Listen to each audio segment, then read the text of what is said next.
Ikaw yung mambraso dun sa kausap. Hindi si upline lang na si upline. Sa una, medyo awkward. Bakit? Nambabraso ka eh. Tama ba? Hindi natin tuloy niya. Pero pag na-practice, ang gaan-gaan ng gawin. Nakita nyo? Di ba? Nung nagsimula ka, hindi ka pasanay. Pero dahil ginawa mo ng ginawa, ang dali na lang pong mang hot spy. Maya't maya. Di ba? Meron kang hot spy. Masaya ba yung ganun? Yes! Sobrang saya ng ganun. Tama po? Di ba? Ano pa? Yung mga simpleng pagpapasali, yung simpleng pagtitraining sa group. Di ba? Ito yung masasarap na training. Yan yung totoong training. Yung actual na gagawin mo. Hindi yung nakinig ka lang ng ganito.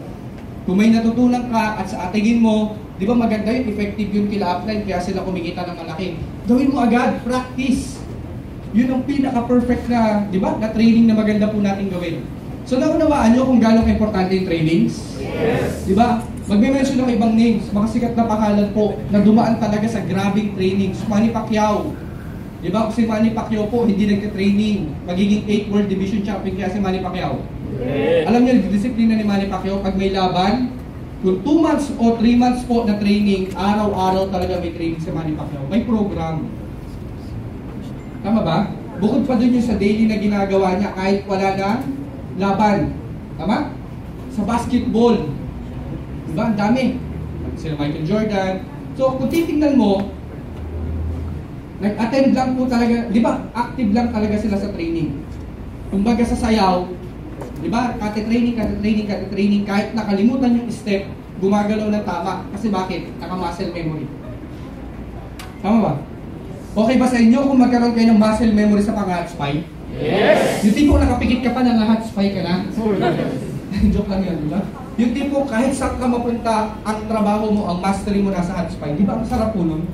Tama? Nagpaisa yung downline mo dahil may mastery ka doon, well-trained ka doon sa pang-hot spy.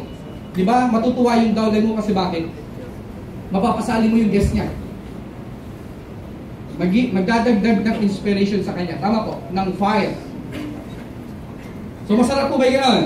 Yes! Kung gano'n yung ano, di ba? Kung may mastery ka sa hot spy, mabilis ba lalaki grupo mo? Yes! Mabilis po ba lalaki yung negosyo mo? Yes! Di ba? Isang bagay ito natutunan ko kay Upline Lincoln. Kahit madali ang isang bagay, pero hindi mo siya ginagawa, mahirap siyang gawin. Di ba? Pero kung isang bagay na mahirap, kung paulit-ulit mo siyang gagawin, magiging madali. Yes!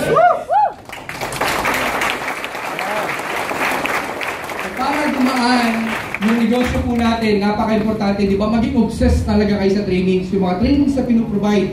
Pag sinabing may training, dapat kasama ka namin, di ba na nang-i-encourage? Hindi ikaw yung ini-encourage. Nakita niyo yung difference nun, ha? Dapat kasama ka namin doon sa team. Na tayo yung nang-i-encourage doon sa marami. Di ba? Doon sa iba pala. Para mag-attend ng training. Hindi yung ikaw na lang, ini-encourage ka pa. Tama? Na alam mo namang yayaman ka dito, bakit hindi natin ito tiyagain? Tama po? Di ba? Once na na-enjoy mo na yung training, alam mo, ang gaan-gaan po. Ang gaan-gaan. So, ibig sabihin, nasa kamay nyo rin po, di ba? Para pagaanin yung pag-network po ninyo. Para pagaanin yung pagpapasali ng tao. Nasa inyo din po o nasa atin din po. Para mapaikli po natin yung sobrang pagtatrabaho. Alam mo yun? Yung tipong lalo na sa mga part-timer, kung tsatsagain mo to, di ba? I-apply mo yung mga matututunan mo training, mas mabilis lalaki yung negosyo mo. Tama po? Mas mabilis yung time na pwede mo nang iwanan yung trabaho mo. Nasa atin din po yun. Gusto nyo ba yun? Yung mabilis? Di ba? Kasi kung araw-arawin yung gawin to, di ba? Pag may training, may OPP, ano pipiliin? Dapat training. Drop mo muna yung OPP mo. Bakit? Kasi ang OPP pwede mamaya, pwedeng mag-OPP. Yes. Na kung ikaw nag-training, baka yung natutunan mo sa training, mas magpagaan dun sa pagpapasali mo.